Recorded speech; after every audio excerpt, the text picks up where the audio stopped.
From the University of Notre Dame, these are Notre Dame stories. As most of the country awaits their turn in line to receive a coronavirus vaccine, some have questions about its safety, how it was developed, and what it means for life after the vaccination. Today we talk with Dr. Mark Mulligan, a Notre Dame alumnus, infectious disease expert, and head of NYU's Langone Vaccine Center. Dr. Mulligan has worked on vaccine trials for decades, including most recently the vaccine for COVID-19.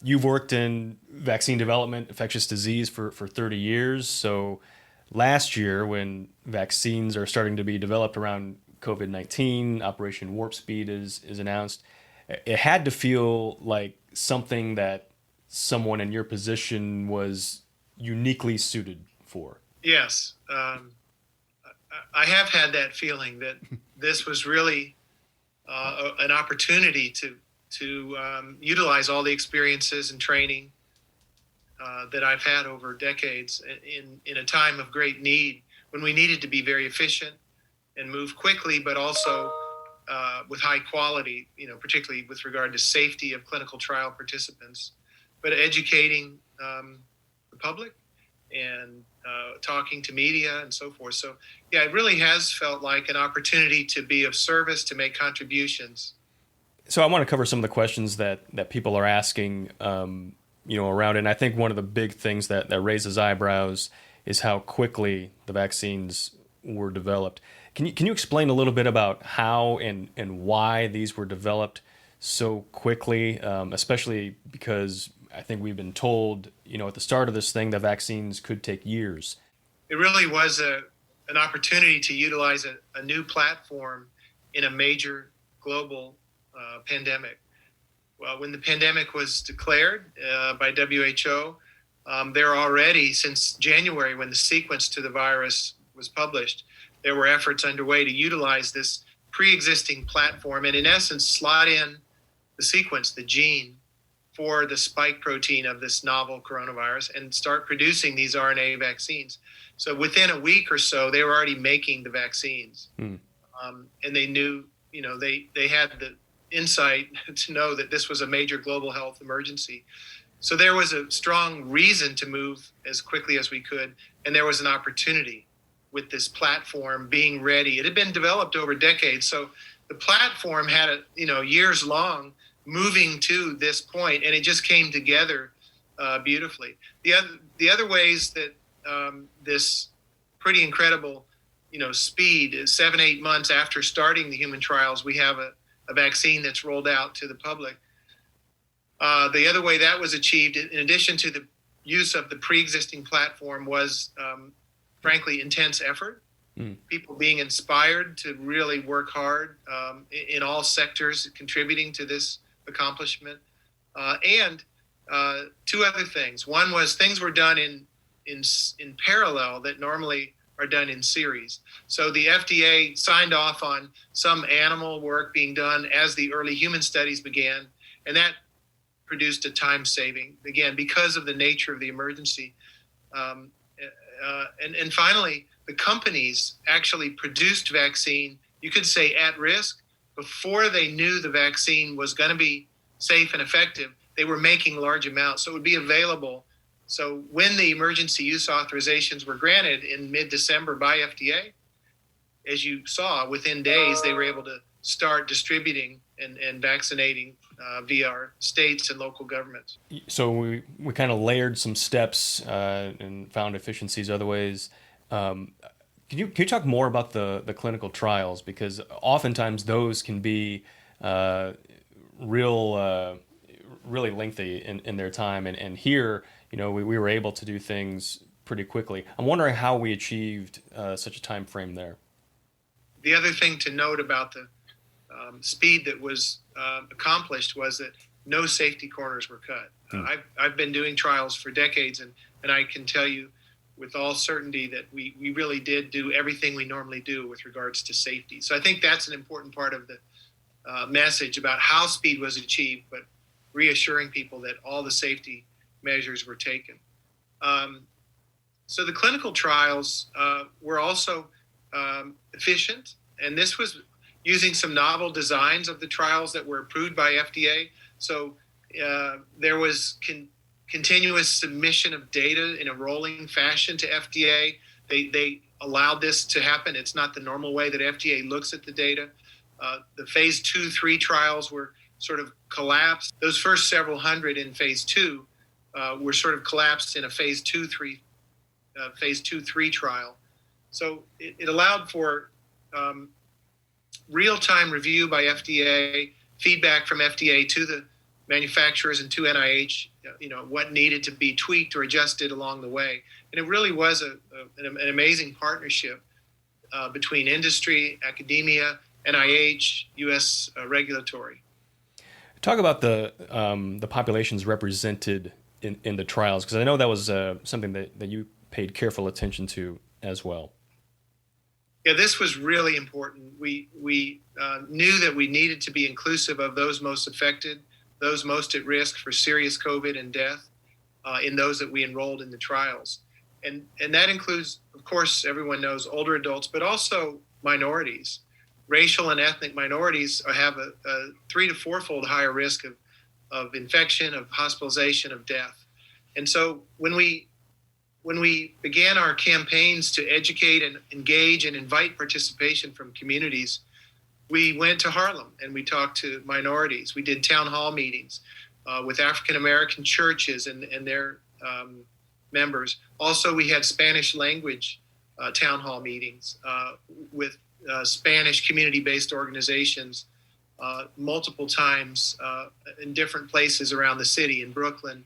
We also placed our research clinics in the hospitals where we could access these populations, these communities where they would be trafficking. So we were at the VA for older adults and those with chronic conditions. We were at Bellevue, one of the large city hospitals in New York City that's very diverse, very international, many minorities. And same for Brooklyn, Long Island. So we planned our enrollments or our education engagement to ensure we had that enrollment that we needed. The reason that's so important has to do with the rollout of the vaccines, that once they're approved, we needed to be able to go to these highest risk communities and say, yes, the vaccine was studied in your community. Yes, minorities, older adults, ethnic minorities, racial, participated in the trials at an actually very high level, higher than we have seen in most clinical trials, in the range of 30 to 40% minority participation, for example, in the Pfizer trials, and in the other trials, very close to that. And that's actually quite good. We're in a time when we're rebuilding trust in leadership, in government, in science. And so this will be a time of healing as well. And for minority communities, for those who are disaffected, we need to rebuild those ties. And it's really important for medicine, for science, for government to be reaching out to all of our communities, including minority communities who have rightful distrust of government based on past and ongoing inequity and lack of access.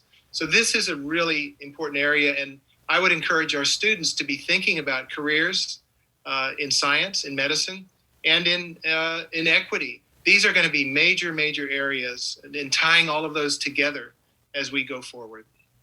I want to talk about effectiveness. Pfizer, Moderna, they came out with a well-publicized effectiveness rate around 90%, and north of that. Johnson & Johnson announces their trial results as something like 85% effective against severe illness, something like 66% protection against infection. I guess my question is, what should our threshold be for success? How should we be thinking about these in terms of the ultimate goal, which is knocking down the pandemic? Yeah, this is important because the public has, and all of us have seen and heard about the 95% protection from the RNA vaccines, Pfizer and Moderna. And frankly, that was a home run, a grand slam. And our very best vaccines are, in the 90s. So a lot of our vaccines, though, work in the 70s. In the annual flu vaccine, we need a better one, but right now it's often in the 50s or or sadly sometimes lower. So FDA has said they will license a safe vaccine if it's at least 50% effective. Dr. Fauci, I heard him say if the RNA vaccines had been 70% effective, he would have been very, very happy. So the 95 was just amazing. And I think the other vaccines may or may not end up being that high, and that's perfectly fine. The numbers we're starting to see, are coming in either close. We had one this week, in the past week, that was from Novavax that was reporting close to 95% as well, a little bit lower for J&J. And it also depends on which country, what are the variant viruses that are circulating.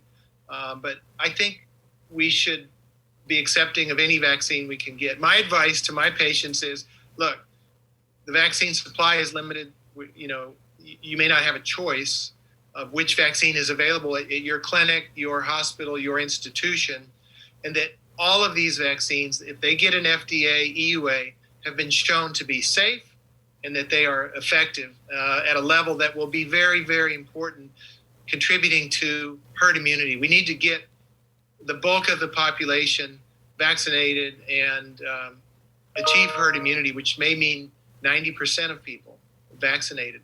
So we need all of them. There's not going to be enough supply with just the RNA, the 95% vaccine. So we have to take a little bit of a broader view and realize that we may not get to pick and choose our vaccines. And I think that's okay. Take what you can get. They're all safe. They're all effective.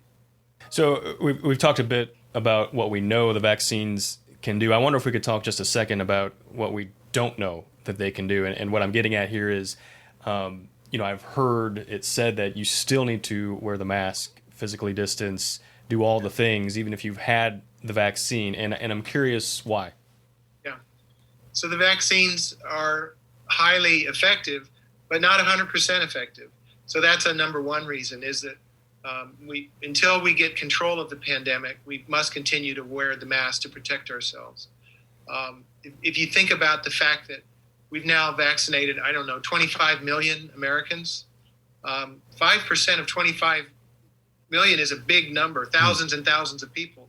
So to keep the bulk of us, and to start to reduce this pandemic, we need to continue the mask, social distancing, limiting gathering size, testing, quarantine, isolation. That's shoe leather public health. It's decades and decades old, and it works. It's highly effective. And the other reason is that the primary endpoint that has the 95% level is laboratory confirmed COVID disease. What we don't know yet is if these vaccines reduce asymptomatic infection, from whom spread might occur to others. And so if I got vaccinated and then said, okay, I don't have to wear my mask, we don't actually know if you're protected against asymptomatic infection.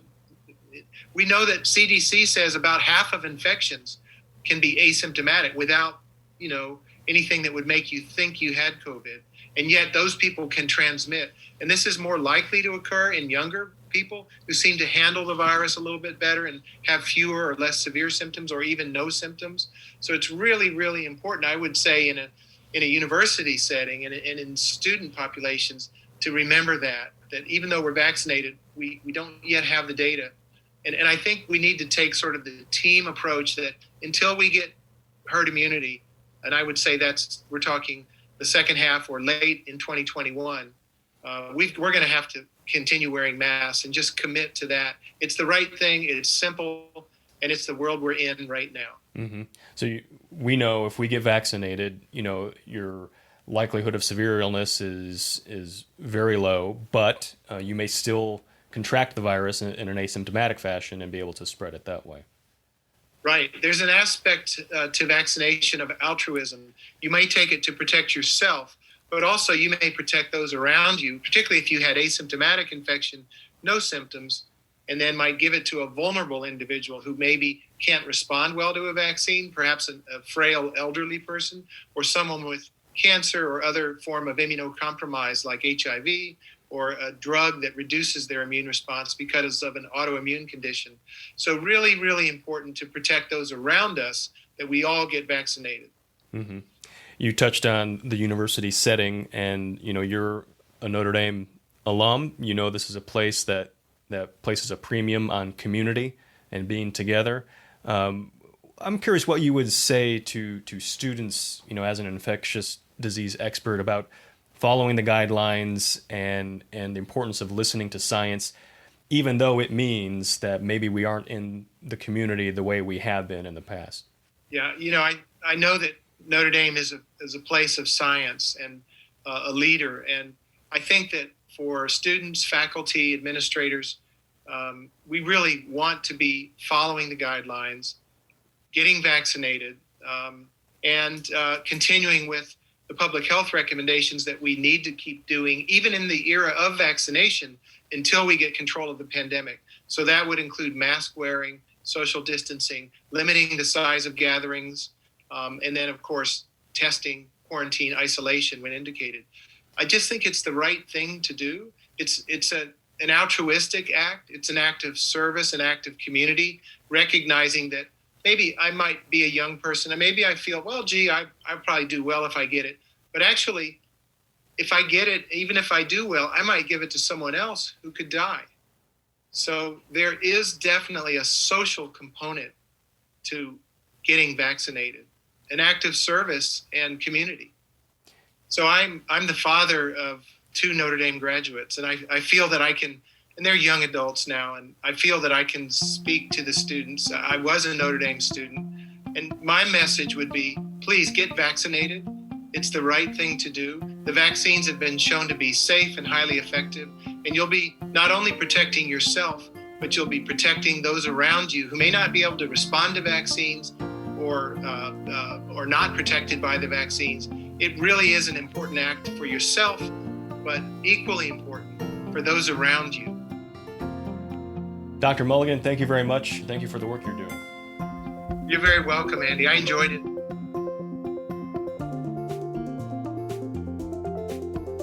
Notre Dame Stories is produced by the Office of Public Affairs and Communications. I'm your host, Andy Fuller. Our music is by Alex Mansour.